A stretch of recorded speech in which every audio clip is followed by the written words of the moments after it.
नमस्कार दोस्तों, स्वागत है आपके अपने YouTube चैनल संस्कृत अड्डा पर।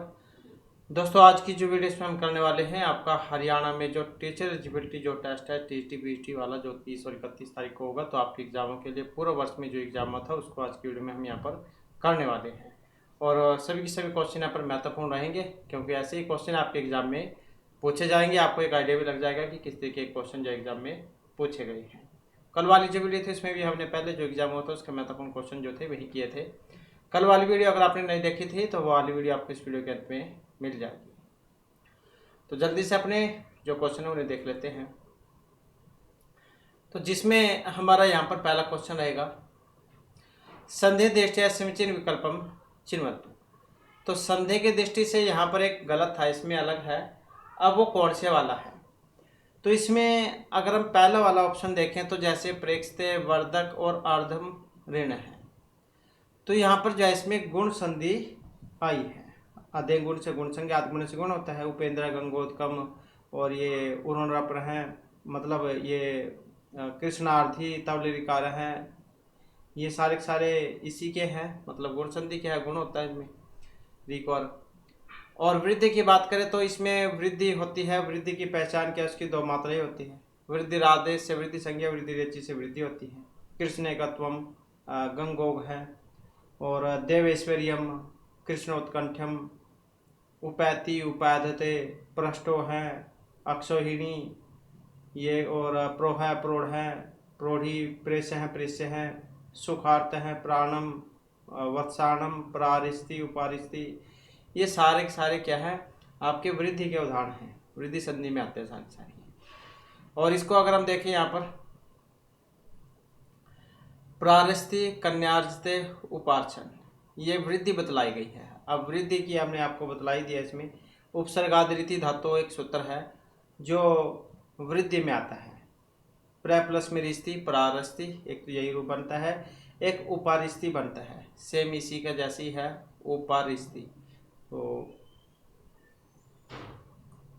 उपारिस्ति ये वाला, तो ये आप किस में आते हैं, बाकी ये वाला और ये वाला, तो फिर ये वृद्धि जो उसमें नहीं आता है। परूप की बात करें तो इसमें भी परूप वाला सूत्र भी हमने आपको बतलाया था, इंगी परूपों वाला जो परूप करता है। तो इसमें बताया था प्रेजते उपोस्ति, ये वाले स्कंदु, करकंधु, मनीषा, पतंजलि और मांगोस, मतलब वो मांगोस जो सूत्र करता है शिवाय नमः है और शिवे ही, तो ये आपके जो परूप है उसके अंतर्गत आते हैं। तो प्रेजते उपोस्ति दोनों वेरी वेरी इंपॉर्टेंट है, परूप संधि में आते हैं उल्टा। तो इसका मतलब देखें तो यहाँ पर जो है इसमें ये सारे ठीक थे, बस इसको जा छोड़कर। तो ये जो वृद्धि का बतलाया गया है, तो इसमें क्या ये वृद्धि का नहीं है। तो अब यहाँ पर ये वाला तो हो जाता है गलत है। तो ये जो उदाहरण है ये महत्वपूर्ण आपके लिए। प्रेक्षते, वर्धक और अर्धमण गुण संधि वाले बिंबोष्टि स्थूलत हैं, राजेश वृद्धि वाले, प्रेजते उपौष्टिक उल्टा, ये परूप वाले हैं। नेक्स्ट आ जाता है प्रसक्तस्य दर्शनम किम संज्ञम स्यात्। तो प्रसक्तस्य दर्शनम, यहाँ पर ये व्याख्या जो है वो दे दी गई है इसमें। अब ये लोप संहिता इत दर्शन क्या करता है, व्याख्या थी ये कौन से की, अदर्शनम लोप है, सूत्र आता है उसका है। प्रसक्तस्य दर्शनम लोप संज्ञम स्यात्, प्राप्त करना सोना जाना लोप संज्ञा वाला हो, अर्थात शास्त्र द्वारा जिसका स्वर्ण प्राप्त हो उसके स्वर्ण होने को लोप कहते हैं। तो ये वाला इसका सी आंसर है ऑप्शन। अब ये लोप संज्ञा करता है मतलब, तो लोप संज्ञा ऑप्शन 1 हो जाएगा इसमें। लोप संज्ञा सूत्र है अदर्शनम लोप है, ये वाला सूत्र है, ये इसकी व्याख्या। प्रसक्तस्य दर्शनम लोप संज्ञम स्यात्, तो लोप संज्ञा करता है। इसी प्रकार से हलंत्यम है, हो सकता है हलंत्यम की आ जाए, उपदेश अंत्यम हलित स्यात्, तो ये संज्ञा करता है। और तस्य लोप है, तस्य तो लोप स्यात्, ये लोप, ये भी लोप ही करता है। अंत्यनेत सहित आदि मध्य का नाम स्वस्य से संज्ञा स्यात्, ये आपका हल आदि प्रत्यार संज्ञादायक सूत्र है। और सूत्र है इसका आदिरंतेन संहिता, ये वाली इसकी वो व्याख्या थी जो हमने बतलाई थी। इसके अलावा ऊ कालो अज हर्ष अतिरिक्त प्लुत है, ये वाला सूत्र है। तो ये क्या करेगा, ओश ओश ओश वह, मतलब वह काल ईव कालो यश स अचकर्माद हर्षण दीर्घ संज्ञा स्यात्। इसी प्रकार से ऊंचे उदात्त है तालवादी सभागेषु स्थानीय ऊर्ध्वभागे निष्पन्न अच उदात्त संज्ञा स्यात्। ये उदात्त संज्ञा वाला है। इसी प्रकार से अनुदात वाला है तालु आदिशु सभागेषु स्थानीय अधोभागे निष्पन्न अच अनुदात संज्ञा स्यात्। तो ये नीचे अनुदात सूत्र है, अनुदात संज्ञा करता है। समार सवरित है सवरी संज्ञा वाला। उदात अनुदातत्व वर्ण धर्म स्मृत यत्र से सवरी संज्ञा स्यात्। ये सवरी संज्ञा वाला है। इसी प्रकार से नासिक संज्ञा वाला है। मुख नासिका वचन और नासिका है। मुख सहित नासिकी आचार्य मानव वर्ण और नासिका संज्ञा है स्यात्। तो यह नासिक संज्ञा करने वाला है। तुलस्य प्रथम के द्वारा स्वर्ण संज्ञा होती है। तालवादु स्थान अभ्यंतर प्रथम चाहिए तद ध्वम यस्य येन तुल्यम तत्मित है स्वर्ण संज्ञम स्यात्। और री लरी वर्णों मित है स्वर्णिम वाच्यम। ये री और लरी वर्णों की स्वर्ण संज्ञा करता है, ये वार्तिक है। तो ये और इसके अलावा अनुदित स्वर्ण से चा प्रत्यय, ये भी स्वर्ण ग्राही सूत्र है। अविद्यमानो अणुअदित स्वर्ण संज्ञा से संज्ञा स्यात्। जिसका विधान न किया गया हो ऐसा अण और उदित स्वर्ण को संज्ञा का बोधक होता है। मतलब अविद्यमान अण और को चोटों को ये उदित जहाँ पर प्रयुक्त हो उनसे उनके स्वर्णों का भी बोध होगा। परसनिकर्ष संहिता के द्वारा संहिता संज्ञा होती है। जैसे कि यहाँ पर आप देख सकते हैं ऑप्शन 2 में वर्णनामाति संहिता है सनिधि संहिता संज्ञा स्यात्। और हलो अनंतर संयोग की बात करें तो संयोग संज्ञा वाला है। ये अजभिर वहिता है हल है संयोग संज्ञा शिव। और पद संज्ञा वाला है सुप्तिगंतम पदम सुबंतिगंत पद संज्ञम स्यात्। तो इस प्रकार से जो है आपके यहाँ पर ये सारे सूत्र थे संज्ञा प्रकार के। नेक्स्ट आ जाता है हमारा रामायण से कस्मिन कांडे सर्वाधिक सर्गा संति योद्ध बाल सुंदरिया उत्तरकांड में। अब रामायण कांडों में है, महर्षि वाल्मीकि के द्वारा रचित है। 7 कांड है, 500 इसमें सर्ग हैं, 24,000 श्लोक है, 24,000 श्लोक है इसमें। और महर्षि वाल्मीकि को आदि कवि और रामायण को आदि काव्य कहा गया है। अनुष्टुप छंद में है। अब बात करें यहाँ पर सर्ग की, सर्वाधिक सर्गा, तो सबसे ज़्यादा जो सर्ग थे वो कौन से वाले में थे?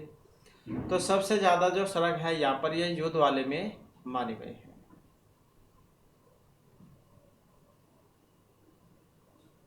नेक्स्ट संयोग संज्ञा है संबंध तेन सह वर्तते। अब संयोग संज्ञा का जो संबंध है वो इनमें से किससे है? व्यंजन स्वर उपसमण या समास के साथ संयोग संज्ञा होती है। अब किसके साथ होती है? व्यंजनों के साथ में।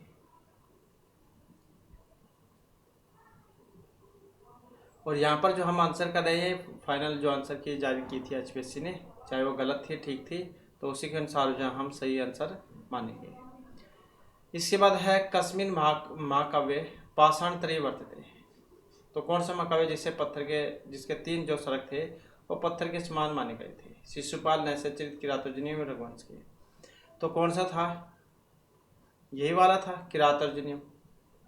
किनके द्वारा रचित है? महर्षि भारवी के द्वारा।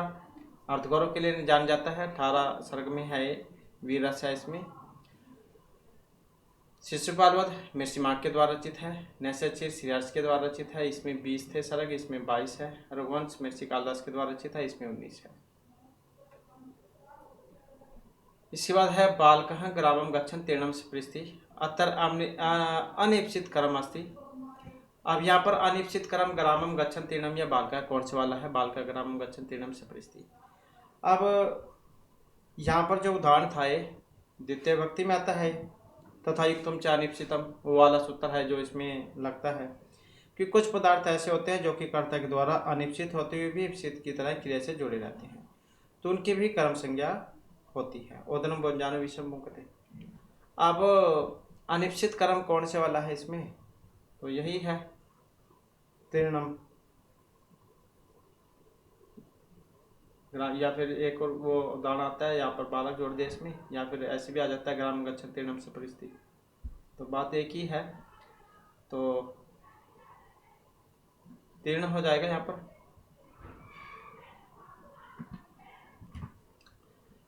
इसके बाद में नेक्स्ट क्वेश्चन आ जाता है। क्वेश्चन है यहाँ पर अधोलिखितेषु अभेद प्रधान अलंकार का है। रूप का उत्प्रेक्षा, उपमा या फिर यमक। तो किस अलंकार की यहाँ पर इसमें बात हुई है? तो इसमें अगर हम देखते हैं तो रूपक जो अलंकार है इसी के बारे में है। क्या होता है रूपक अलंकार का लक्षण? तद अरूपकम अभेद या उपमा रूप में हो, यही होता है इसका। तो रूपक अलंकार का है।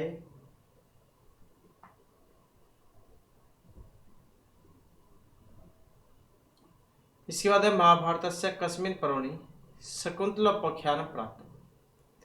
तो 18 पर्वों में है महाभारत, 1,00,000 श्लोक है इसमें।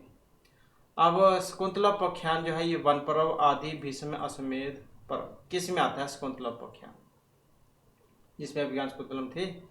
तो इसमें देखें तो ये जो ऑप्शन 2 वाला है आदि पर्व, तो आदि पर्व में है ये। तो अभिज्ञान शकुंतलम। भीष्म पर्व, भीष्म पर्व में कौन सी है? भीष्म पर्व में आ जाती है ये जो गीता, श्रीमद् भगवद गीता। और वन पर्व, तो वन पर्व में कौन सी है?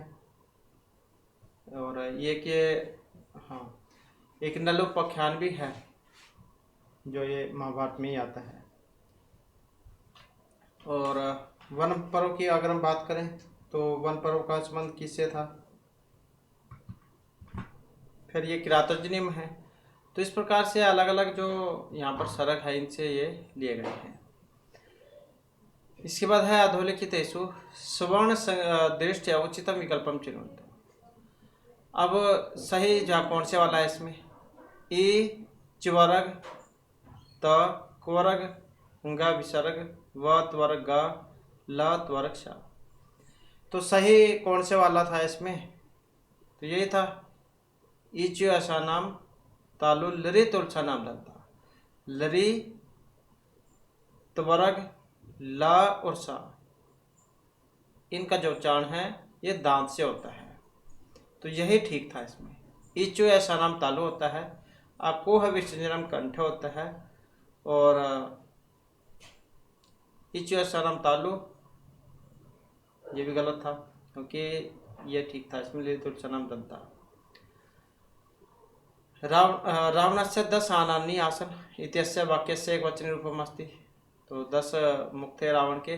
वैसे तो 10 जो विद्या उनको ज्ञाता थे, बाकी आगे फिर इनको अलग अलग रूप दे दिए गए, तो 10 मुंह बना दिए गए, लेकिन 10 विद्याओं के ज्ञाता थे। तो ये आगे गलती से कह लो या फिर अज्ञानता के कारण इस प्रकार से 10 मुंह इनके बना दिए गए। वैसे 10 विद्याओं के ज्ञाता थे। इत्यस्य वाक्यस्य एक वचनी रूपम अस्ति। अब कौन से वाला है इसमें? तो यही बन जाएगा फिर रावणस्य आनंद दशकम आसीत। नेक्स्ट है 10 कुमार चरित से नायिका का। 10 कुमार चरित की जो नायिका है कौन है? 10 कुमार चरित किनका है? मृत्युदंडी का है। 600 ईस्वी के आसपास था इनका समय। और कवि विदम में कथा थी ये, गुणाढ्य की वृत्त कथा 3 खंडों में बटी हुई थी। पूर्व पीठिका 10 कुमार चरितम और उत्तर पीठिका में श्रृंगार था। इसमें राजवाहन इसके नायक थे, और अवंती सुंदरी ये इसकी नायिका थी।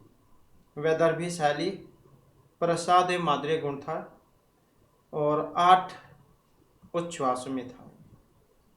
तो इस प्रकार से था, क्योंकि इंदुमती तो ये उसमें चली गई, फिर आगे रघुवंश महाकाव्य की उसमें है, तो इसमें नहीं थी। इसके बाद है अगला क्वेश्चन, शुष्कः इत्यत्र सूत्रेण कत प्रत्यय भवति।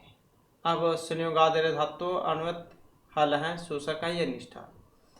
तो कौन से वाला है यहाँ पर जो इसमें लगेगा? तो इसमें जो यहाँ पर लगेगा ये वाला निष्ठा सूत्र, इसके द्वारा जो कथ है वो यहाँ पर माना गया है इसमें। अब इसमें अगर हम देखते हैं तो शुष्का में कत जो है यहाँ पर होता है, शुष्का जरूर बनता है। तो इसमें शुष्का का सूत्र है ये जो वाला, तो इससे तो क्या होता है का, के, ता को का होता है। शुष्का में कत के ता को का शुष्क है, मतलब जैसे ये कत है तो इस ता को का करेगा, ये वाला सूत्र शुष्का, तो शुष्क है बनता है। ऐसे ही पचह में पक्व बनता है, पच धातु और कत प्रत्यय पक्व बनता है। इसी प्रकार से क्षामह क्षायोमह सूत्र आता है उसमें भी, तो वो भी वैसे ही सेम कत के ता को माँ करता है, क्षामह बनता है। इस प्रकार से ददातेर ही सूत्र है एक, जो धा को ही करता है, फिर हितम रूप बनता है धा धातु में कत के होने पर। इसी प्रकार से दो दधो सूत्र है एक, जो क्या करेगा, धा धातु में जो कत प्रत्यय है धा को दद कर देगा, धा धातु को दद जो है ये कर देगा, ये तो दत्त है, फिर उसमें रूप बनता है। तो शुष्का में फिर ये निष्ठा सूत्र है, और शुष्का के द्वारा कत के ता को का इसमें हुआ था। तो इस प्रकार से इसके कुछ ये रूप है। बाकी और अगर ये हमने किए थे शीर्ण है, छिन्न है, भिन्न है, तो इसमें भी कत जो है वही हुआ है। रदभ्याम निष्ठा तो न पूर्व से चादा सूत्र है, जो कत के ता को ना करेगा, शीर्ण है, छिन्न है, भिन्न में। तो इनके ये जो जितने भी उदाहरण हैं, तो इन्हें भी एक दिन हम करेंगे इनके बाद में, ताकि आपके एक बार जो रिवीजन है वो हो जाए। इसके बाद है वे, नी, पत और घ आधोलिखितेषु सम्यक प्रत्यांत शब्द स्यात्। जब हम इसको जोड़ेंगे तो कौन से वाला बनेगा। अब इसमें अगर हम देखते हैं तो ऑप्शन रहेगा इसका एक वाला, तो विनिपात है बनेगा। अब विनिपात यहाँ पर दिए तो बहुत सारे गए, लेकिन सारे क्या गलत है, अशुद्ध है, तो सही जो है यहाँ पर ऑप्शन एक वाला माना गया था, विनिपात है। नेक्स्ट है गौसु कृष्ण भोगशीला। अब गाय तो वैसे बहुत सारी है, लेकिन काले वाली जो है वो ज़्यादा दूध देती है। तो इत्यत्र सप्तमी स्यात्, जाति योगे गुण क्रिया ये संज्ञा योगे। अब किस कारण से जो है इसमें ये सप्तमी है, इसको थोड़ा सा अलग तरीके से पूछ लिया गया है एग्जाम में, आपको जो इसका सूत्र जो वो भी देखने को मिल सकता है। तो यहाँ पर जो इसमें सी आंसर है हमारा ऑप्शन 2 वाला। तो किस कारण से यहाँ पर सप्तमी है, क्योंकि गाय तो और भी थी, लेकिन काले वाली जो थी वो ज़्यादा दूध देती है, मीठा ज़्यादा दूध देती है, तो इस कारण से फिर यहाँ पर जो इसमें यह लगेगा। तो यद से निर्धारणम वो वाला हो जाएगा इसमें सूत्र। और ये भी जो आपका एग्जाम की दृष्टि से महत्वपूर्ण क्वेश्चन है, तो इसके आपको रूप जो ये देखने को मिल सकते हैं। इसके और भी है, जैसे निर्णाम नृषु ब्रह्मण श्रेष्ठ है, ग्वाम या गौसु कृष्ण भोगशीला जो कि ये आया है, छात्रा नाम या छात्रेशु मैत्र है पटु, कवि नाम कविशु कालिदास श्रेष्ठ है। तो इसमें षष्ठी और सप्तमी ये दोनों हो जाती है, इसमें षष्ठी भी हो जाती है और सप्तमी भी हो जाती है इसमें। तो इसके वो वाला उदाहरण भी हमने आपको बतलाया था, कवि नाम कविशु व कालिदास श्रेष्ठ है वो वाला। इसके बाद है रूप संदर्भे असमीचीन विकल्पम चुनुत। अब गुरुणा गुरुभ्याम गुरु भी, ये गुरु का तृतीय व्यक्ति में बनता है। भगवत है भगवत्य भगवताम, भगवत शब्द रूप का षष्ठी का है। आत्मनि आत्मन हो आत्मसु, आत्मन का सप्तमी का है। नद्य नदीभ्याम नदीभ्या, नदी चतुर्थी व्यक्ति का है। तो कल वाली वीडियो में हमने इसके कई रूप भी बताए थे आपको, तो इसमें गलत पूछा गया एक, अब मतलब 3 ठीक है, एक गलत है, तो उसमें ज़्यादा ध्यान से देखना पड़ता है। तो इसमें ऑप्शन 2 वाला जो ये माना गया था, भगवत है भगवत्य हो भगवताम, ये आपका भगवत में षष्ठी में बनता है, ये गलत है। अब गुरु के गुरुणा गुरुभ्याम गुरु भी तृतीय में हो जाएगा। आत्मने का सप्तमी में आत्मनि आत्मन हो आत्मसु हो जाएगा, और सप्तमी में है। और नदी की बात करें तो चतुर्थी वाले नद्य नदीभ्याम नदीभ्या, ये आपका चतुर्थी में हो जाएगा। बाकी फिर भगवत है भगवतो हो भगवताम, ये आपका गलत है यहाँ पर। तो कैसे बनना चाहिए था ये, भगवान भगवंतो भगवंत हैं, भगवंतम भगवंतौ भगवत हैं, ये भी बहुत आता है एग्जाम में, भगवत हैं। भगवता भगवद्भ्याम भगवद्भिः, भगवते भगवद्भ्याम भगवद्भ्यः हैं, भगवत हैं भगवद्भ्याम भगवद्भ्यः हैं, भगवत हैं भगवतोः भगवताम, भगवती भगवतोः भगवत्सु, हे भगवान, हे भगवंतौ, हे भगवंत हैं। तो ऐसे जो है आपका रूप यहाँ पर ही चलता है। तो षष्ठी वाली हुई थी यहाँ पर भगवत हैं भगवतोः भगवताम। तो इस प्रकार से जो रूप है वो यहाँ पर चलना चाहिए था। तो इस कारण से फिर यहाँ पर जो है इसमें गलती हो गया है।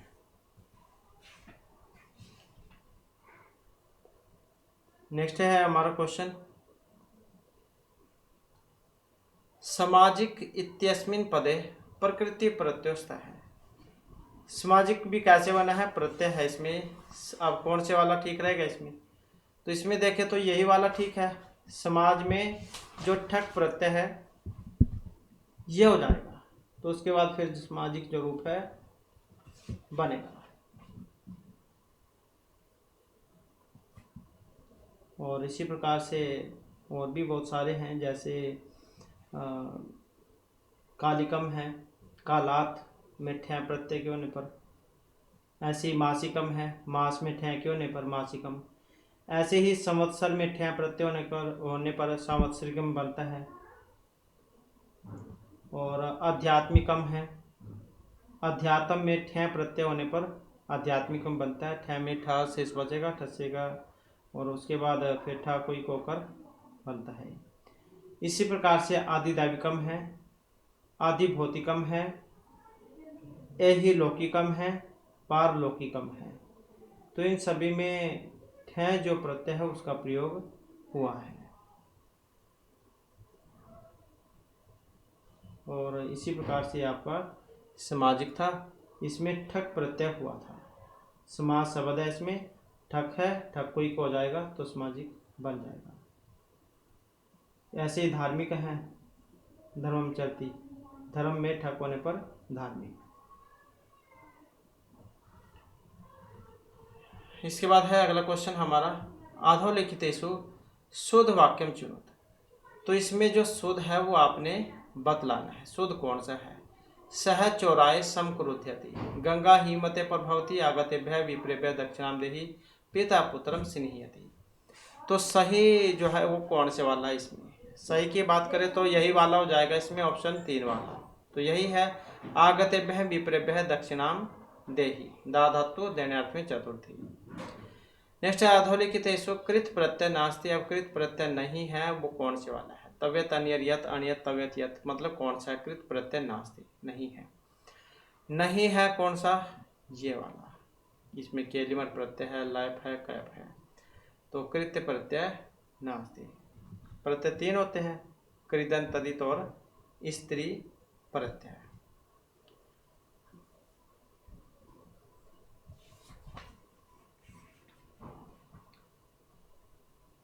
नेक्स्ट रहेगा हमारा, काद्यम अवसाना अस्मिन प्रत्ययान्ति। काद्यम अवसाना किस में आता है, तो हमने आपको बताया था प्रयत्न 2 होते हैं, आभ्यंतर और बाह्य। आभ्यंतर में 5, बाह्य में 11 होते हैं। अब ये जो आपके काद्यम अवसाना की बात जो हुई है, ये आपके अभ्यंतर प्रयत्न में आता है, जो 5 होते हैं। इसमें स्पृष्ट वर्ण, जिसको स्पर्श वर्ण कह देते हैं, काद्यम अवसाना भी कह देते हैं, तो वही है, स्पृष्ट भी कह देते हैं इसको। का से लेकर माँ तक के जो स्पर्श वर्ण हैं वो इसमें आते हैं। तो इस प्रकार से अगर हम देखते हैं तो इसमें तो ये वाला रह जाएगा। अब ईसद विपरीत की अगर हम बात करें, पहले ईसद सपृष्ठ देख लेते हैं। ईसद सपृष्ठ, ईसद सपृष्ठ में जो यण वर्ण है, यण वर्ण या अलावा या फिर अंतस्थ भी कह देते हैं, तो वाले आ जाएंगे ईसद सपृष्ठ में। विपरीत जो है इसमें जो आपके अच होते हैं 9, वे वाले आ जाएंगे इसमें, अ इ उ रि रि ए आई ओ औ वाले। इस सद विपरीत की अगर हम बात करें तो जो आपके सल वर्ण हैं, सल मतलब ऊषम वर्ण, ऊषम कह देते हैं जिनको, इस सद विपरीत भी कह देते हैं इनको, तो वाले इसमें आ जाएंगे। तो समृत और समृत इसमें है नहीं, तो समृत अगर वो भी होता है इसमें समृत। तो हर्षवा जो होता है वो अब फिर इसमें आता, ऐस वाला जो होता है ऐसा कार का। नेक्स्ट है न खलु बाण है सन्नी पात्यो अस्मिन, अतर खलु अव्यय कस्मिन अर्थ प्रयुक्त है। किस कारण से है खलु? निश्चय आदेश निषेधार्थ, खलु किस अर्थ में है यहाँ पर?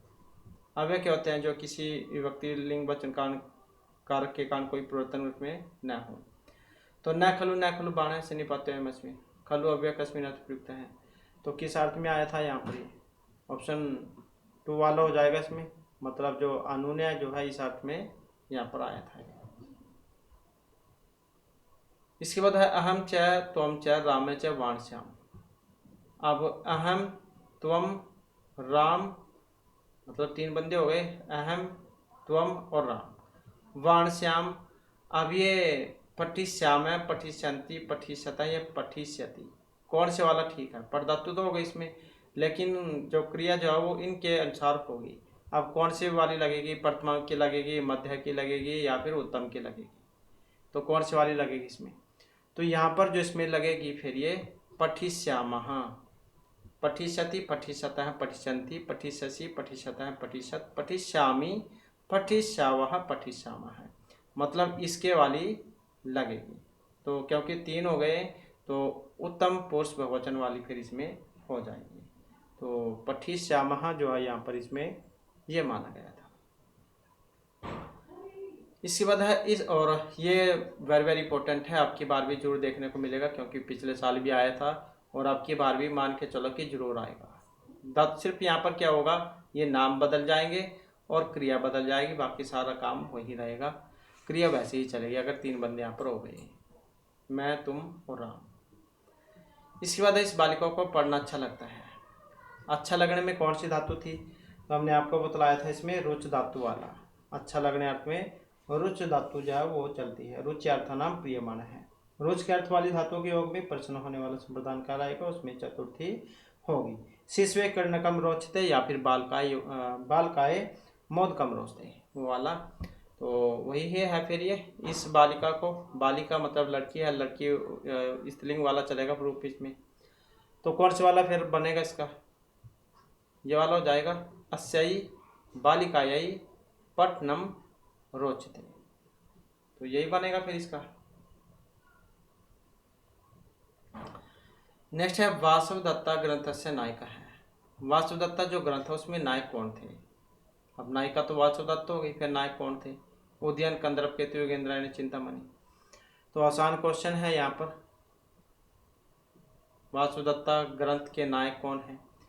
तो इसमें तो जो यहाँ पर ऑप्शन 2 वाले हैं कंदर्प, केतु, तो इनको क्या है यहाँ पर इसमें माना गया है। हो सकता है बहुत सारे जो ऑप्शन ए जो है उसको ठीक करके आए हों उदयन वाला, लेकिन यहाँ पर क्या है इसमें जो कंदर्प केतु जो है उसको सही माना गया था। सुबंधु जो है उनके द्वारा रचित है वासुदत्ता, तो कंदर्प केतु उसमें जो नायक है ये माने गए हैं।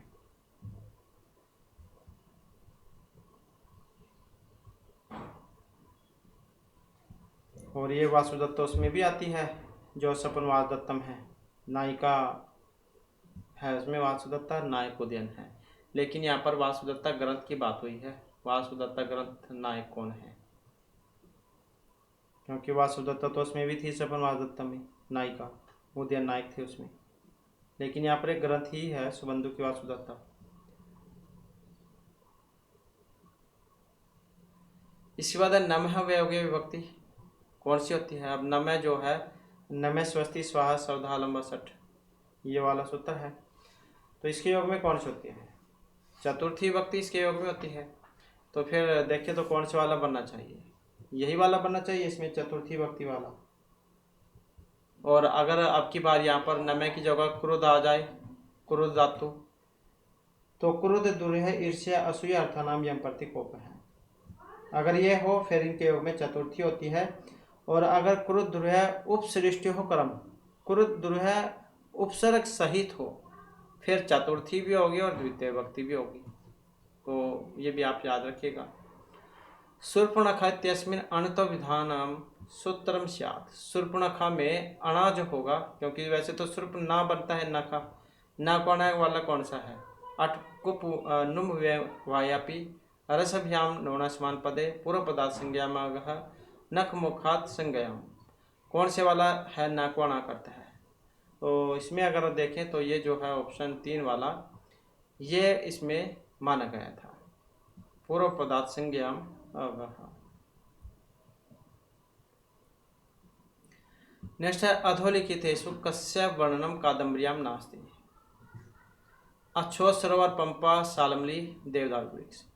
अब इसमें अच्छोत सरोवर पंपा सरोवर ये सालमली वृक्ष जाबाली मुनि आश्रम, तो इन सारों को हुआ था वर्णन। बाकी जो देवदारू वृक्ष है उसका इससे संबंध नहीं था। कादम्बरी मिर्चीबान भट्ट के द्वारा रचित है।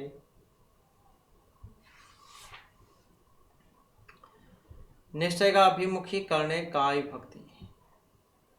अभिमुखी करने प्रथमा द्वितीय तृतीय सप्तमी, तो कौन सी है यहाँ पर? हो सकता है बहुत सारे सोच रहे हों यहाँ पर करने हैं मतलब सप्तमी होगी, लेकिन यहाँ पर क्या है प्रथमा विभक्ति इसमें मानी गई है। हरि रम्य है अस्य शब्द से सिद्धि भवती। हरि रम्य है इस शब्द में सिद्धि होगी। अब रो एसोपी रो एसोपी डेवलपे प्रोच दीर्घोण है, रोरी डेवलपे प्रोच दीर्घोण है सिंचाई, तो वेरी इंपॉर्टेंट है। लगभग मान के चलो कि प्रत्येक एग्जाम में इस सूत्र का आता ही आता है। पुनरमते, हरिरम्य हैं, शंभु राजते, ये 4-5 ही हैं इसके, लेकिन आते जरूर हैं एग्जाम में। ड्रा लोपे प्रोच दीर्घोण वो वाला सूत्र जो इसमें लगता है। तो ये तो फिर इसके साथ में रो एसोपी और रोरी भी आ गए, तो फिर कौन से वाला लगेगा इसमें?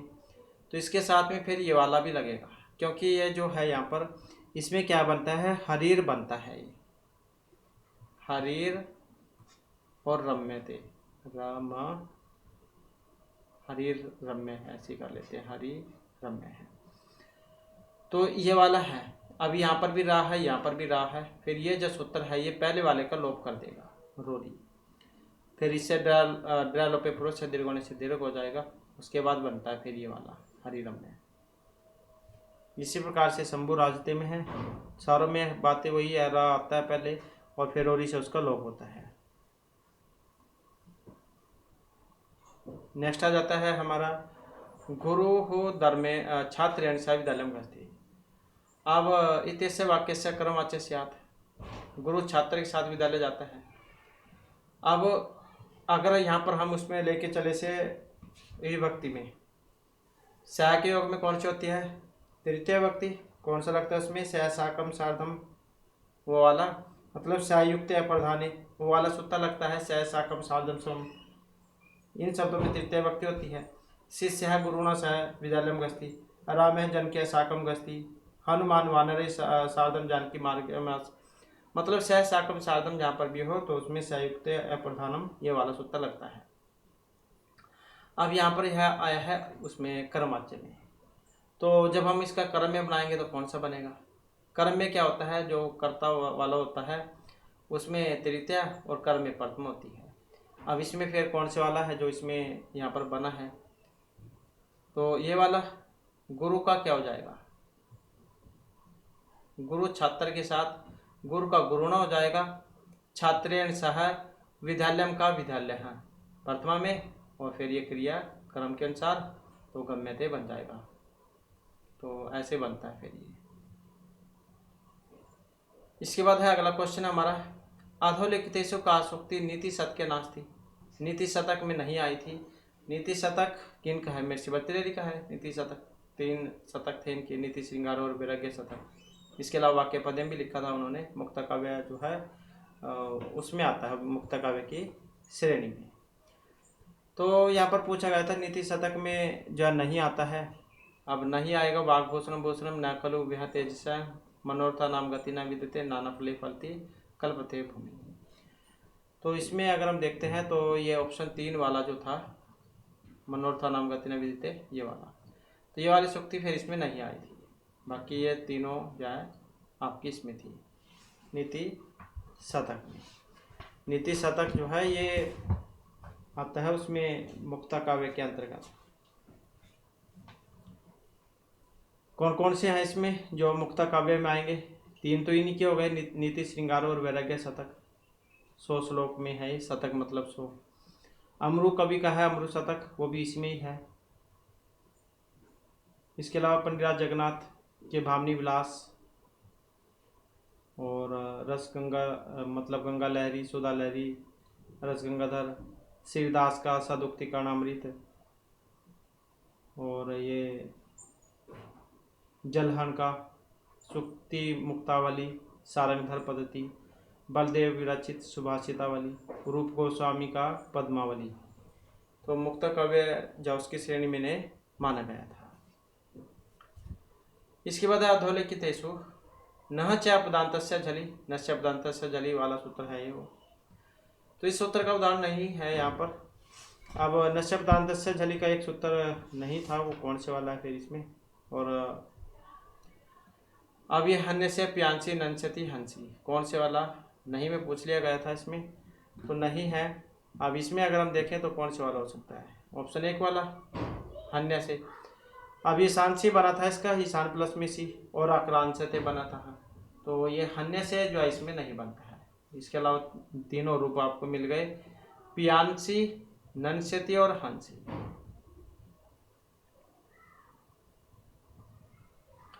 इसके बाद है शांतमिदम आसन पदम सफूर्ति च बाहु कुतः फलम इहास्य है, अथवा भवितव्यानाम द्वाराणि भवति सर्वत्र। वेरी वेरी इंपॉर्टेंट है, ये एग्जाम में सूक्तियाँ भी आती हैं।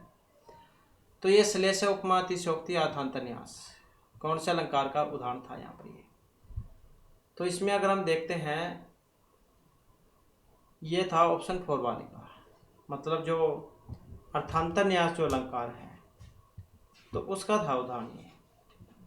अर्थांतन्यास का लक्षण कौन सा है, सामान्य भावशेषव तदन्येन समर्थ्यते, वृत्साय कार्यंतम क्षोदयानापि गस्ति संभूयाम, ये वाला जो है इसका उदाहरण था।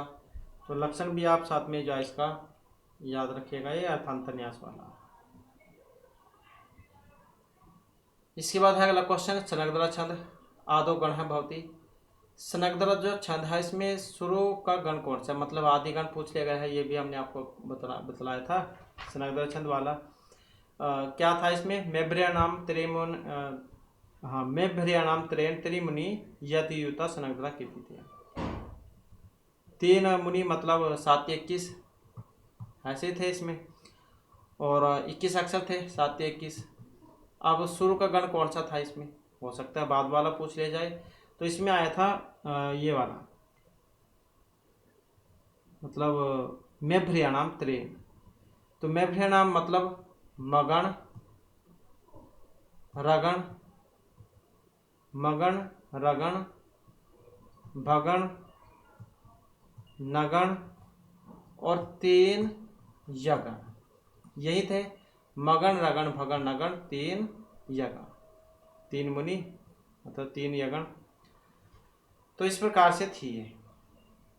तो 7 7 7 पर यति थी इसमें, तो 7 21। अब इसमें शुरू का पूछ लिया गया था, तो शुरू का अब आप इसमें देख ही सकते हैं कौन से वाला था शुरू का इसमें, तो यही तो है मगण शुरू का। अब बाद का अगर पूछा जाते तो बाद के तो 3 यगण हैं इसमें, ये वाला होता फिर। अब ये तो चलो इसमें वो हो गई इसकी। अब इसमें और भी क्या है, इनके जो गुरु लघु हुआ है वो भी पूछ लिया जाता है कि मगण के जो चिन्ह है, क्योंकि एक एग्जाम में पूछे गए थे मगण वाले के, इनके चिन्ह का मिलान बताओ। यमाता राजभान सरगम वाला सूत्र आपने याद रखना है इसमें, तो यहीं से देख लेते हैं इसमें। रगण, रगण में क्या होता है, गुरु लघु गुरु, यही आता है रगण में। और भगण में कौन सा आता है, भगण में आ जाता है ये वाला, 1 गुरु है इसमें, 2 लघु है। और मगन की बात करें तो मगन में क्या है, मगन में तीनों ही गुरु आते हैं इसमें। और तगन की बात करें इसमें क्या आता है, तो तगन की बात करें तो 2 गुरु 1 लघु, ये वाले इसमें आते हैं। तो हो सकता है आपके बार आपके पास यही वाला आ जाए। नेक्स्ट है अधोलिखित से अव्यय नास्ति, अब इसमें अव्यय नहीं है। तथा यतः किम या फिर ताम, अव्यय नहीं है तो कौन से वाला है, ये वाला ताम। अष्टादश भाषावार विलासिनी भुजंग इति विरुद्धेन काव्य घोषति। मम्मट विश्वनाथ हैं भामा यदंडी। अष्टादश भाषाबार विलासिनी भुजंग हैं। तो यहाँ पर जो है इसमें ऑप्शन रहेगा 2 वाला आचार्य विश्वनाथ का है। अब अगर हम इसे छंद में लेकर चले, क्योंकि ये छंद भी आता है भुजंग प्रयात। भुजंग प्रयात की बात करें तो इसमें 12 अक्षर होते हैं भुजंग प्रयात में। कल वाली वीडियो में भी हमने आपको बतलाया था भुजंग प्रयात वाला। तो 12 अक्षर होते हैं इसमें। भुजंग प्रयातम चतुर्भी यकारय। क्या आता है इसमें? 4 या 2 3 4 या जो है वो इसमें आते हैं चतुर्भी यकारय, और 12 इसमें अक्षर होते हैं। इसके बाद आ जाता है नेक्स्ट हमारा इज्जत है अनैनीति कस्य विदस्य निर्वचन अस्ति। ऋग्वेद, सामवेद, अथर्ववेद या यजुर्वेद। तो लाइन जो आपको कहाँ पर देखने को मिलेगी, तो इसका जो यहाँ पर अगर हम इसमें संबंध देखते हैं तो यह जो ऑप्शन 4 है यजुर्वेद, तो यजुर्वेद में आती है इज्जत अनैनीति यजुर्वेद। तो यजुर्वेद का माना गया था ये। नेक्स्ट आ जाता है क्वेश्चन हमारा बहुब्रीहि समास दृष्टिया समीचीन विकल्पम चिन्वन्तु। बहुब्रीहि जो समास है उसके अनुसार ठीक जो वो आपने बताना है। साधु कई बार यहाँ पर साधु देते हैं, समीचीन दे देते हैं, बहुत सारे तरीके हैं। पर्यायवाची कह सकते हैं एक तरीके से, ठीक वाले पूछने की है ही, उलझा कर दे देते हैं, कई बार उलझ जाते हैं इसमें। तो सप्तम्यंत विशेषण च बहुब्रीहि परम स्यात् हस्तस्य आदि वर्जिताद उपमानात् प्रस्य पाद शब्दस्य लुक स्यात् बहुब्रीहि। हलन्तात अदन्तात सप्तम्या लुग उत्तर पदे परिसंज्ञायाम गम्यमानायाम। और पूर्णार्थ प्रत्यांतम यदि स्त्रीलिंग तदन्तात प्रमाणतात बहुब्रीहि का समासांत स्यात्। तो बहुब्रीहि समास के बारे में एक ठीक थी। बहुब्रीहि समास कहाँ पर होता है? जिसमें न पूर्व न उत्तर पद बल्कि या नहीं पद प्रधान होता है, तो वहाँ पर होता है। तो इसके अनुसार जो ऑप्शन 3 वाला था ये वाला, हलंदंतात अदंतात सप्तम्यम आलुक उत्तर पदे परसंज्ञाम गम्य मानानाम याम, गम्य मानायाम, ये वाला। तो इसको क्या ठीक यहाँ पर इसमें माना गया था। नेक्स्ट आ जाता है पंचानाम नदीनाम समारोह इत्यस्य समास अस्ति। 5 नदियों का समूह। अब हो सकता है जिसको नहीं पता होगा, बहुत सारे यहाँ पर शुरू में संख्या देखेंगे दीर्घ समास करके आ जाएंगे, लेकिन ये क्या है नदीवाची होने के कारण यहाँ पर जो है इसमें अव्यभाव जो समास है वो होगा। अब अव्यभाव समास में भी यहाँ पर पंचनदी, पंचनदम, पंचनदम ऐसे दिए गए हैं। अब कौन से वाला ठीक है? अब ये या फिर ये 2 या 3 में से कौन सा ठीक है? तो ठीक ये वाला है पंचनदम, अव्यभाव समास। नदीवाची होने के कारण अव्यभाव समास है इसमें, क्योंकि वो संख्यावाची न होने के कारण। और इसमें एक और भी आता है पंचगंगम भी आता है एक इसमें, वो भी सेम वैसी है। पंचनाम गंगा नाम समार है, पंचनाम गंगा अव्यभाव समास, वैसे नदीवाची होने के कारण। उसी प्रकार से जो दिवी यमनम है वो भी सेम वही है, द्वि यमन समार है, द्वियो यमनो अव्यभाव समास, नदीवाची होने के कारण। नदीवीश सूत्र है एक इसमें जो ये अव्यभाव समास करता है इसमें। इसके बाद अधोलिखितेषु भट्ट मथुरानाथ शास्त्री रचना न अस्ति। भट्ट मथुरानाथ शास्त्री की रचना नहीं है। जयपुर वैभवम, साहित्य वैभवम, नगर वैभवम, गोविंद वैभवम। भट्ट मथुरानाथ शास्त्री की रचना नहीं है। नहीं है कौन सी? ये वाली नगर वैभवम। तो ये नहीं है। इसके अलावा फिर 3 आपके यहाँ पर और इसमें बन जाते हैं, जयपुर वैभवम, साहित्य वैभवम, गोविंद वैभवम। तो यहाँ पर हम क्या है जो ये भट्ट मथुरानाथ शास्त्री जैन के बारे में ही देख लेते हैं, क्योंकि एग्जाम है कुछ भी पूछ लिया जा सकता है, रचनाएं भी पूछ ली जा सकती हैं, इनके बारे में भी आ सकता है। तो ये चित्र में भी आप देख सकते हैं, और बहुत सारों ने देखा भी ना हो कि ये कौन थे, कैसे थे। तो ये थे भट्ट मथुरानाथ शास्त्री, ये देख सकते हैं आप इनका चित्र। तो यहाँ पर इनकी बात करते हैं। कवि शिरोमणि भट्ट मथुरानाथ शास्त्री, समय रहेगा का 23 मार्च 1889 से 4 जून 1964 तक। 20वीं शती पूर्वार्ध के प्रख्यात संस्कृत कवि, मूर्धन्य विद्वान, संस्कृत सौंदर्य शास्त्र के प्रतिपादक और युग पुरुष थे। उनका जन्म 23 मार्च 1889 विक्रमी संवत 1946 की आषाढ़ कृष्ण सप्तमी की आंध्र के कृष्ण यजुर्वेद की 33 शाखा अन्यायी वेलनाडु ब्राह्मण विद्वानों के प्रसिद्ध देवर्षि परिवार में हुआ था। इन्हें स्वय जयसिंह द्वितीय ने गुलाबी नगर, जो जब जयपुर को कह देते हैं, इसकी शहर की स्थापना के समय यहीं बसने के लिए आमंत्रित किया था। आपके पिता का नाम देवर्षि द्वारकानाथ और माता का नाम था जानकी देवी। अग्रज का नाम देवर्षि रामनाथ शास्त्री था, जो इनके बड़े भाई थे। मतलब अग्रज का नाम देवर्षि रमानाथ शास्त्री और महापिता के पिता जो इनका नाम था देवर्षि लक्ष्मी नाथ। श्री कृष्ण भट्ट, कवि कलानिधि, द्वारकानाथ भट्ट, जगदीश भट्ट, वासुदेव भट्ट, मंडन भट्ट आदि प्रकांड विद्वानों की इसी वंश परंपरा में भट्ट मथुरानाथ शास्त्री ने अपने विपुल साहित्य सर्जन की आभा से संस्कृत जगत को प्रकाशमान किया था। हिंदी में जिस तरह भारतेंदु हरिश्चंद्र युग, जयशंकर प्रसाद युग और महावीर प्रसाद द्विवेदी युग ये आया है, तो आधुनिक संस्कृत साहित्य के विकास के भी 3 युग थे। आपा शास्त्री शशि वेडकर युग 1890 से 1930 तक, भट्ट मथुरानाथ शास्त्री युग 1930 से 60 तक और वेंकट राघवन युग 1960 से 1980 तक। तो उनके द्वारा प्रणीत साहित्य में रचनात्मक संस्कृत लेखनी इतना विपुल है कि इसका समुचित आकलन भी नहीं हो पाया है। अनुमानतः यह 1 लाख पृष्ठों से भी अधिक है। तो राष्ट्रीय संस्कृत संस्थान नई दिल्ली जैसे कई संस्थानों के द्वारा उनके ग्रंथों का पुनः प्रकाशन किया गया है तथा कई अनुपलब्ध ग्रंथों का पुनः मुद्रण भी हुआ है। भट्ट मथुरानाथ जो शास्त्री, इनका देवसान हुआ था 75 साल की आयु में।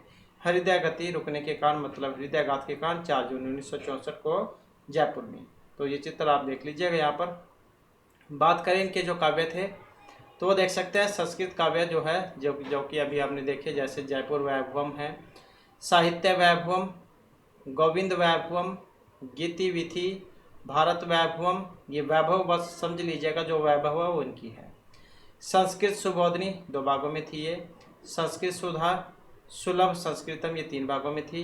गीत गोविंदम, आदर्श रमणी संस्कृत उपन्यास है, पुनः प्रकाशित हुआ था।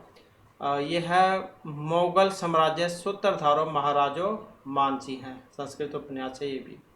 भक्ति भावनो भगवान संस्कृत उपन्यास है ये भी।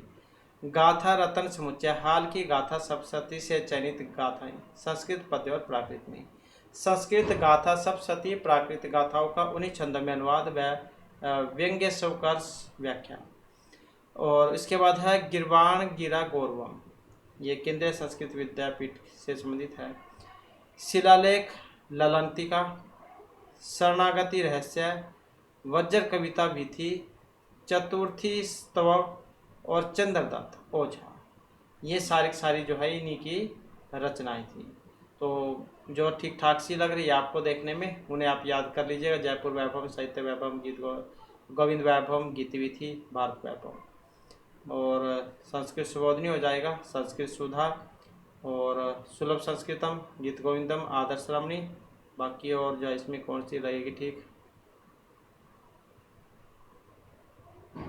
प्रबंध पारिजात और शिलालेख ललंतिका, शरणागति रहस्य, वज्र कविता विधि, चतुर्थी तव, चंद्रदत्त ओझा। तो ये जो इन्हें आप याद रख लीजिएगा। इसके बाद आ जाता है नेक्स्ट क्वेश्चन हमारा। अधरा किसल राग कोमल विटपान कारणों बाहु, ये 73 अलंकार है। तो कौन सा अलंकार का यहाँ पर प्रयोग इसमें हुआ है? तो इसमें रूपक, उपमा, उत्प्रेक्षा, यमक, किस अलंकार का प्रयोग हुआ इसमें? तो अलंकार को अगर हम देखते हैं तो यहाँ पर जो है ऑप्शन 2 वाला, मतलब उपमा जो अलंकार है यहाँ पर इसमें ये मानी गई है।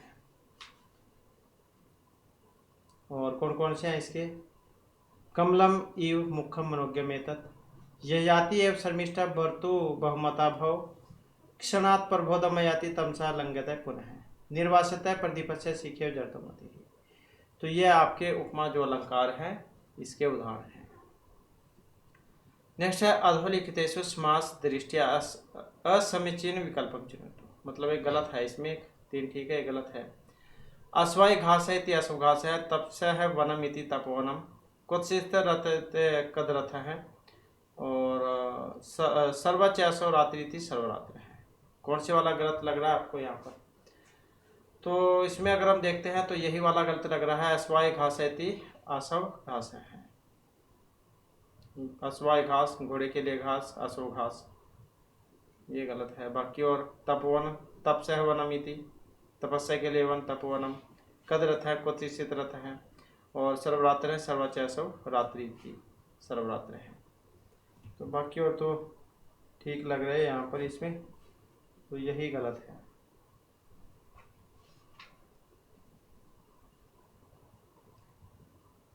नेक्स्ट आ जाता है हमारा क्वेश्चन, कारक प्रयोग दृष्टि वाक्य में शुद्धम अस्ति। अब कारक प्रयोग की दृष्टि से शुद्ध है इसमें एक, अब वो शुद्ध कौन से वाला है? तो शुद्ध अगर हम देखते हैं तो ये वाला ठीक है, वैकुंठम अध्यास्ते हरि ही, यही ठीक है इसमें। तो क्योंकि ये क्या कौन से उसमें आता है, द्वितीय जो विभक्ति है उसमें उप अनुअध्यांग वश वाला, वही तो सूत्र है। वश धातु से पूर्व यदि उप अनुअधि और आंग में से कोई सभी उपसर्ग लगा हो तो क्रिया का आधार फिर कर्म जा वो हो जाता है। विष्णु वैकुंठम अधिवस्ति उपवस्ति आवस्ति अनुवस्ति, ऐसे वाला, तो यही वाला बनेगा फिर इसका। तो यही ठीक है क्योंकि ये भक्त है, रोचते, ये भी गलत हो गया, रुच धातु थी इसमें, देवदत्ता से लागत है, तो वो ठीक तो जाए, यही वाला इसमें लग रहा है। इसके बाद है वेद पुरुषस्य मुखम स्मृतम। अभी हमने वेदांग वाले क्वेश्चन किए थे, उसमें बतलाया था आपको एक न एक तो जरूर आएगा, तो एक आता भी है इसमें। तो शिक्षा कल्प व्याकरण चौथी छंद, ये वाले जो 6 वेद के अंग बतलाए गए थे और वेद पुरुष के अलग अलग अंग जो से इनकी उत्पत्ति मानी गई है। तो मुख्य की उत्पत्ति किससे हुई है? अब किससे हुई है? व्याकरण से हुई है। आप मुख से क्या बोलते हैं, आप ऐसे कर सकते हैं याद, मुख से हम व्याकरण बोलते हैं ऐसे। छंद, छंद का संबंध किससे था? छंद का मतलब है पांव से। और कलप, कलप का मतलब क्या है? कलप हाथ, और शिक्षा मतलब घ्राण, नाक। इसके बाद है आधुनिकतेषु नाट्य शास्त्र टीकाकारेषु चतुर्तुर्ग न्याय इत्यस्य समर्थकासीत्। चित्तुर्तुर्ग न्याय, तो भट्टलोलट, पटनायक, अभिनव गुप्त या श्री शंकुक। तो इसका संबंध है यहाँ पर जो ऑप्शन 4 से है, मतलब श्री शंकुक से। परीक्षा इत्यस्मिन् उपसर्गः वर्तते, परीक्षा जो इसमें उपसर्ग है, परि पर मतलब कौन सा है परीक्षा में? परीक्षा, तो इसमें जो है परि ये वाला उपसर्ग है, परीक्षा, परीक्षा। निम्नलिखितेषु शुद्ध वाक्यम चिन्वन्तु, सही कौन से वाला इसमें? अब सही अगर हम देखें तो ये वाला, सह रजकस्य वस्त्राणि ददाति, क्योंकि यहाँ पर क्या हम धोबी को जो कपड़े देते हैं वो कुछ टाइम के लिए देते हैं, 1-2 दिन या 1-2 घंटा कह लो, 1-2 घंटा क्या 1-2 दिन ही लगा लो, या 2-4 दिन। तो उसमें फिर जो है षष्ठी विभक्ति का प्रयोग होता है। अगर यहाँ पर आते ब्राह्मण को वस्त्र देते हैं, फिर ये उसमें चला जाता चतुर्थी में, क्योंकि ब्राह्मण से कपड़े वापस तो नहीं लिए जाते जो एक बार देते हैं। तो जहाँ पर परमानेंटली जा दे दी जाए तो वहाँ पर फिर चतुर्थी, नहीं तो फिर ये षष्ठी है। इसके बाद है नव प्लास वनम, पूरा है सपोर्ट प्राग प्रागत पंकजम, मृदु लुतांत लुतांत मैलोक्य सुरभिम सुरभिम सुमनो भरई, यह वाला उदाहरण था ये। तो यमक अनुष्टुप दुर्त विलंबित भुजंग प्रियात कौन से का था ये? तो ये था यमक अलंकार। तो यमक अलंकार जो है इसका लक्षण है, मतलब लक्षण क्या, वो जो उदाहरण है। लक्षण कौन सा है इसका? सत्य अर्थे पृथक अर्थाय स्वर व्यंजन सहित कर्मेणते निवृत्ति यमकम विनिगते, वो वाला। तो इसमें क्या है, अत्र किम छंद है, ये तो अलंकार है। हाँ ये अलंकार है, छंद पूछ लेगा इसमें, तो छंद देखना होगा हमने। तो वैसे तो इसमें यही होता। तो इसमें अगर हम देखें छंद, तो छंद कौन सा है इसमें? क्योंकि अलंकार की तो बात हमने आपको बताई थी, यमक अलंकार को उदाहरण है, उसका लक्षण भी बतला दिया। तो छंद कौन सा फिर इसमें? तो छंद है ये वाला दुर्त विलंबित। तो द्रुत विलंबित का इसमें छंद है। द्रुत विलंबित का क्या है लक्षण? द्रुत विलंबितम आह न भगभरो नगण भगण भगण रगण, 12 अक्षर वाला वही है ये, तो द्रुत विलंबित। अननुभूय है इत्यस्मिन् पदे कति उपसर्गः, कितने उपसर्ग थे इसमें? 2, 1, 3 या कोई भी नहीं। अननुभूय है। अब इसमें अगर हम देखते हैं तो यहाँ पर सिर्फ एक ही जय आया है, अननुभूय है, अन उपसर्ग। अधोलिखितेषु पूर्व स्वर्ण संधि उदाहरणं नास्ति, पूर्व स्वर्ण का उदाहरण नहीं है। वाघरी संपदरी से अभस्ति विपल्लीन है, तो पूर्व स्वर्ण वाला एक उदाहरण नहीं है अब इसमें। तो कौन से वाला है जो पूर्व स्वर्ण का उदाहरण नहीं है? तो ये जो है इसमें देखें तो ये वाला हो जाएगा विपल्लीन है वाला, क्योंकि ये तो फिर उसमें चला जाता है हल संधि वाले में, तो अरली वाला जो सूत्र है उसके अनुसार उसमें चला जाता है। फिर तल्य है, उल्लास है, उल्लेख है, तो उसमें चल जाता है। तो बाकी फिर ये पूर्व स्वर्ण उसके बतलाए गए हैं यहाँ पर।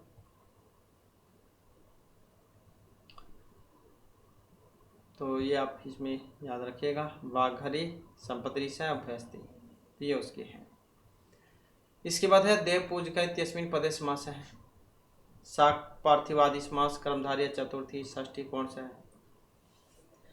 तो इसमें अगर हम देखते हैं तो इसमें षष्ठी तत्पुरुष समास जो है उसका प्रयोग हुआ है। देव पूजका है तो षष्ठी तत्पुरुष समास वो इसमें हो जाएगा।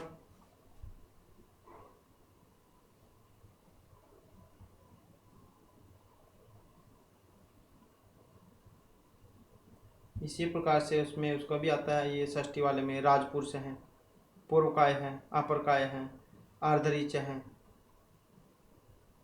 अर्धपीपली, राजदंत हैं, तो ये भी इसी के ही हैं, षष्ठी तत्पुरुष वाले के। अब इसमें देव ब्राह्मण भी आता है, एक देव पूज का ब्राह्मण है, तो देव ब्राह्मण भी इसी में आता है, वो भी तत्पुरुष वाला ही है, षष्ठी तत्पुरुष वाला। नेक्स्ट आ जाता है हमारा क्वेश्चन, शिव छाया अस्य पदस्य संधि विच्छेद अस्ति। अब शिव छाया जो इसमें संधि विच्छेद होगा कौन से वाला होगा? एक इसमें वो भी आता है लक्ष्मी छाया वाला सूत्र, शिव छाया लक्ष्मी छाया, दो हैं एक जैसी ही है। तो इसका संधि विच्छेद इसमें जब पूछा गया है, संधि विच्छेद कौन से वाला हो सकता है इसमें, तो ये वाला हो जाएगा शिव छाया। और फिर उसका चा का तो इसमें आगम ही होता है, तो शिव चा छाया वो बनता है इसमें। 6 चा तुक जो सूत्र है तुक आगम होता है उससे, 6 चा वाले से, फिर इसमें बनेगा शिव छाया।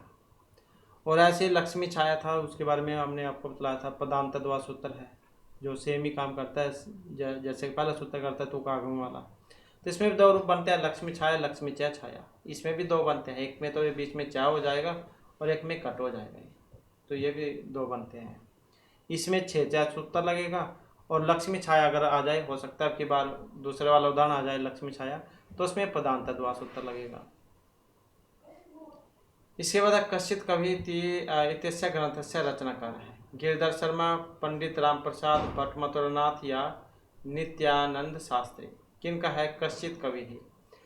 तो यहाँ पर अगर हम देखते हैं तो इनमें तो कोई भी नहीं बतलाया गया है, तो यहाँ पर तो इसका 1 नंबर मिला था सभी को, तो इसका तो 1 नंबर जा मिला था, तो क्योंकि इसमें तो ठीक आंसर कोई सा भी नहीं माना गया था। तो आपके अनुसार कौन सा इसका सही आंसर हो सकता है, आप हमें कमेंट में बताइएगा।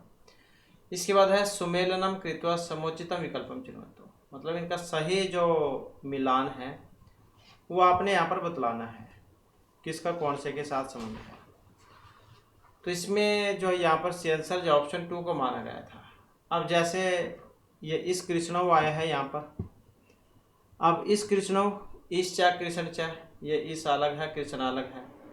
और द्वंद्व समास की अगर हम बात करें जो उसके 3 भेद थे, तो इतरेतर समाल एक शेष द्वंद्व समास। तो शिव केशव आया था उसमें इतरेतर द्वंद्व वाला, उसमें भी बन जाता है, लेकिन यहाँ पर तो इसमें सूत्र पूछ लिया गया है। तो इस कृष्ण जो है इसमें सूत्र की बात करें तो यजदंतम इस चा कृष्ण चा, इस कृष्णो आजादंतम ये वाला है इसका, आजादंतम इस कृष्णों को है। और अगर इसमें ये वाला होता धर्मार्थ, धर्म च अर्थ च, या अर्थ धर्मो अर्थ च धर्म च, और हरिहरव जैसे कि यहाँ पर आया है इसमें ये वाला हरिहरव, हरि चा हर चा।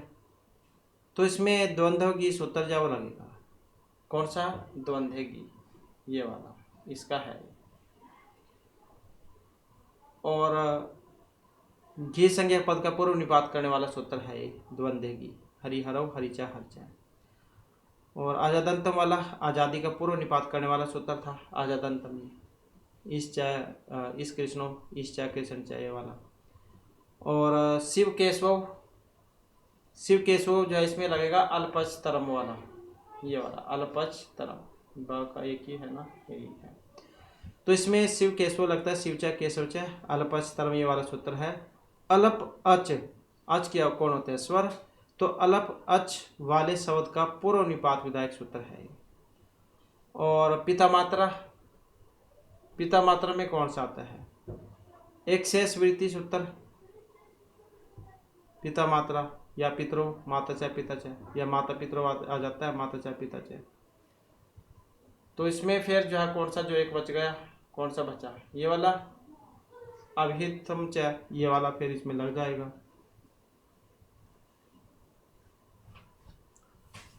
द्वंद्व समास करने वाला सूत्र कौन सा है, चार थे द्वंद्व, ये वाला करता है।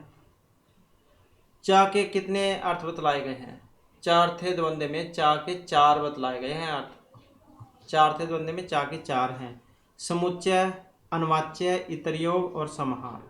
समुच्चय का उदाहरण जैसे ईश्वरम गुरुम च भजसव, अनुवाच्य में भिक्षा मठम गाम च अन्य, इतरयोग धव खदीरव धव च खदीर चा वाला।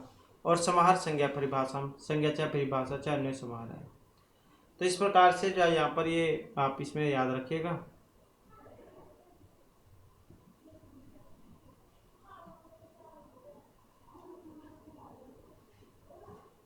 तो बस इनके तो फिर यही थे जो ज़्यादातर एग्जाम में आते हैं। नेक्स्ट रहेगा फिर हमारा यहाँ पर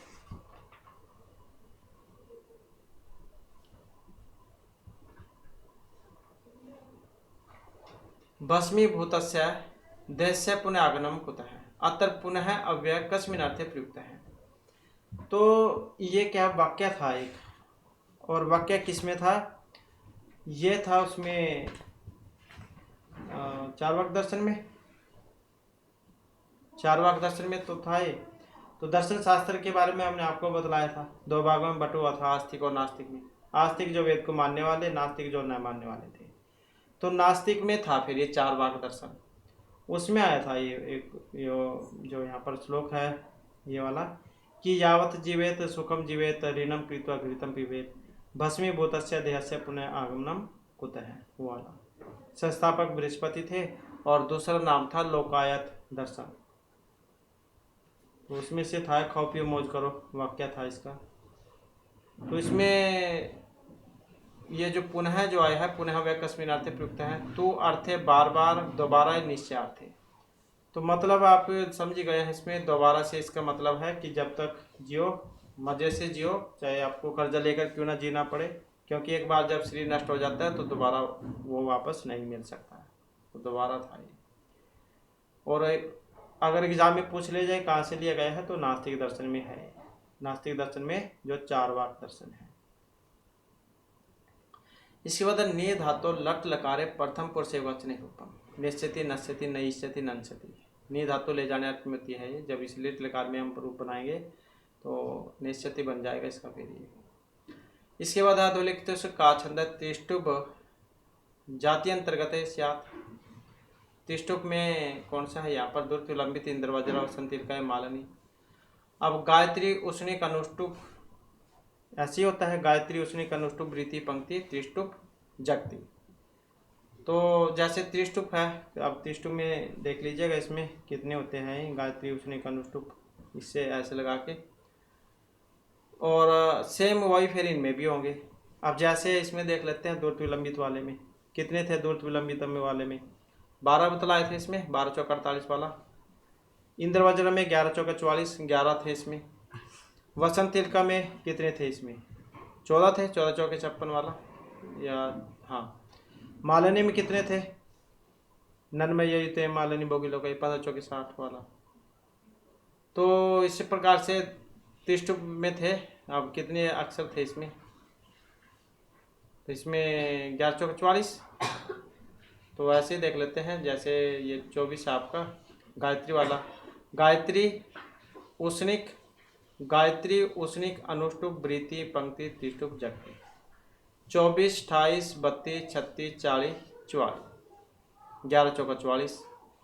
तो ऐसे था, ये जितने अक्षर इसमें थे इतने इसमें थे, तो ऐसे ही इसका मिलान करना था। इसके बाद है अधोलिखितेषु उपसर्ग रहितम विकल्पम चिन्हतम। तो उपसर्ग रहित है इसमें वि ज्ञानम पृथ्वी सूर्यम परिगस्ति निपतति अकुर्म। उपसर्ग नहीं है इसमें, एक में इसी में नहीं है क्योंकि ये तो उसमें आता है कृ धातु वाला, तो इसमें नहीं है। इसके बाद आ जाता है उष्णिक। तो ये वही है जो कि अभी हमने आपको बताया था, गायत्री उष्णिक अनुष्टुप वृत्ति पंक्ति त्रिष्टुप जगती। गायत्री था सबसे पहला 24। तो फिर उष्णिक में कितने होने चाहिए यहाँ पर, तो 28 हो जाएंगे। अधोलिखित तो तहसील प्रत्यांतव्य नास्ति। अब तहसील उसमें लगता है जो जैसे पंचमी विभक्ति में आप रामात बनाते हैं, तो बस आप विभक्ति नहीं लगा उसमें प्रत्यय लगा लो, बात एक ही है। तो कौन सा वाला बनेगा इसमें, फिर कौन सा वाला है इसमें, तो नहीं में पूछ लिया गया है इसमें, तो ये वाला प्रातः है। प्रातः मतलब सुबह को कह देते हैं, बाकी और तय हैं ततः हैं कुतः हैं, ये सारे तहसील वाले हैं। इसके बाद अप उपसर्ग पूर्वक एक धातु लट लकार प्रथम पुरुष एकवचन रूपम। ये देखने अर्थ में है यहाँ पर, आप उपसर्ग पूर्वक एक धातु लट लकार में रूप जब हम रूप बनाएंगे तो कौन सा बनेगा इसका, ये वाला हो जाएगा अपेक्ष से। तो इस प्रकार से जो हमारी क्लास में महत्वपूर्ण क्वेश्चन थे। नेक्स्ट वीडियो इसमें आपके लिए नए जो महत्वपूर्ण क्वेश्चन लेकर आएंगे, और हमारे साथ अंत बनाने के लिए धन्यवाद।